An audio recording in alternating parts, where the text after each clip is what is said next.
A glowing sphere hangs over a pond. No wings, no rotor wash, no sound.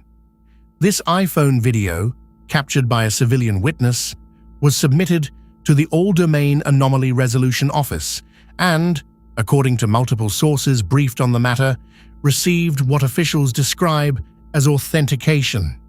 That word has done enormous work in public discourse. It's been treated as confirmation that the object is genuinely anomalous. But authentication and explanation are not the same thing. What the government actually verified, what sensor data exists beyond this footage, and why orb-shaped UAP keep appearing over the most sensitive sites on Earth, those are the questions that matter. When AARO authenticates footage, it is not declaring an object extraterrestrial, exotic, or even unexplained. Authentication, in government forensic terms, means the imagery has not been fabricated, digitally altered, or tampered with. Analysts examine metadata, device type, GPS coordinates, timestamps, compression artifacts. They verify chain of custody. They confirm that what the camera recorded corresponds to something that was physically present. Dr. Sean Kirkpatrick, AARO's former director, described this process in his 2023 Senate testimony as establishing that footage is genuine, not that the object defies known physics. That distinction is critical, and it's been consistently lost in public discussion. The iPhone orb footage passed a forgery test. That's the floor, not the ceiling. Then came what researchers have labeled Release 03, a set of files circulating in disclosure communities showing red luminous orbs captured on what appears to be forward-looking infrared sensors. The footage shows spherical objects maintaining consistent thermal signatures without visible propulsion or control surfaces. Unlike the iPhone capture, this material reportedly originated from military-grade sensor platforms, but critical context is absent. No accompanying radar data has been publicly released alongside these files. No correlated tracks from ground-based systems. No electronic warfare signatures. Without multi-sensor correlation, even authenticated infrared footage tells an incomplete story. A single phenomenology capture, no matter how compelling visually, cannot rule out conventional explanations on its own. What elevates the orb phenomenon beyond viral video is the pattern. Pentagon case files, some released through FOIA, others referenced in classified briefings to Congress, document repeated incursions of orb-like objects over nuclear weapons storage facilities and active missile fields. Malmstrom Air Force Base in Montana has been a recurring location since the 1960s.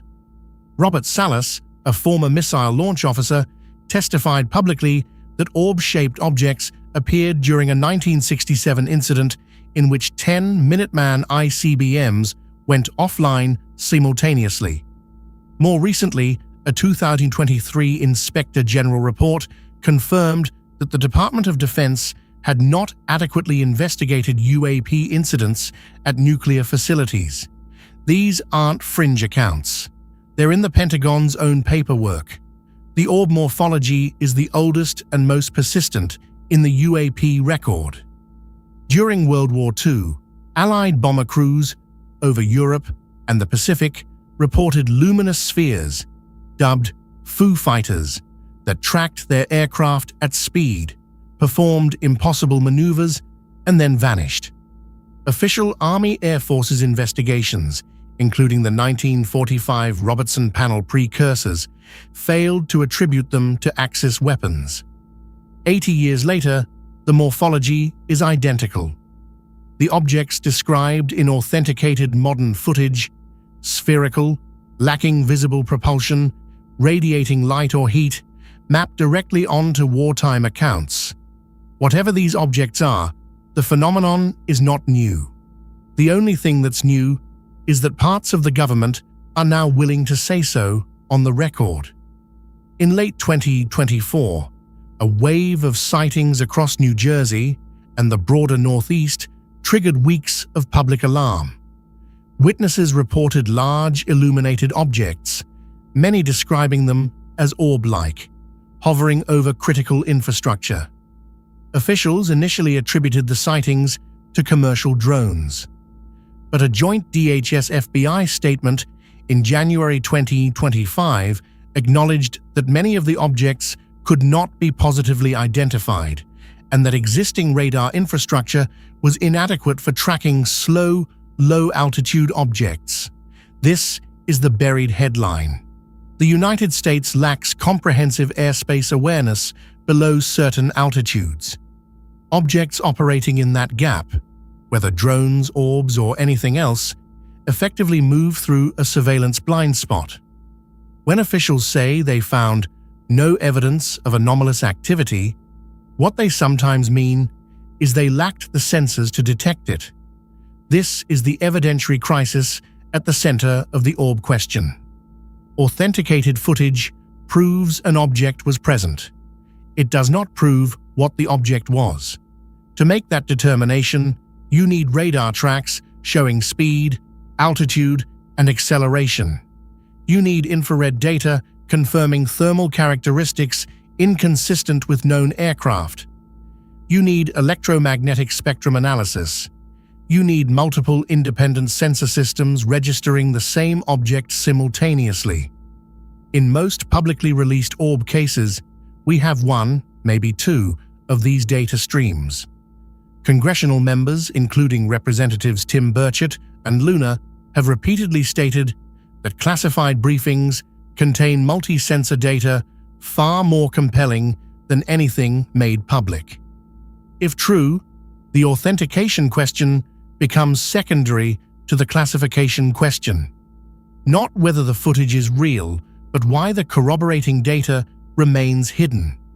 Here is what can be stated with confidence. The government has authenticated at least some orb UAP footage as genuine, unaltered recordings of physical objects. Pentagon case files document orb-shaped objects over nuclear facilities spanning decades. Existing airspace surveillance has confirmed blind spots exploited, intentionally or not, by unidentified objects. The orb morphology is consistent across 80 years of reports from credible military witnesses. What remains unconfirmed? The propulsion mechanism, origin, or intent behind any of these objects. Whether classified multi-sensor packages would resolve the question if released, and whether the authentication process applied to public footage meets the evidentiary bar that the phenomenon demands.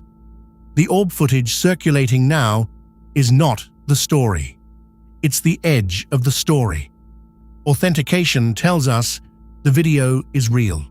It does not tell us what we're looking at. The pattern across nuclear sites tells us something is there. It does not tell us what. The Northeast sightings tell us our sensor architecture has gaps. It does not tell us what operates within them. Every authenticated frame raises the same demand, not for belief, but for data. The instruments exist. The question is whether the institutions holding that data will ever let the evidence speak for itself.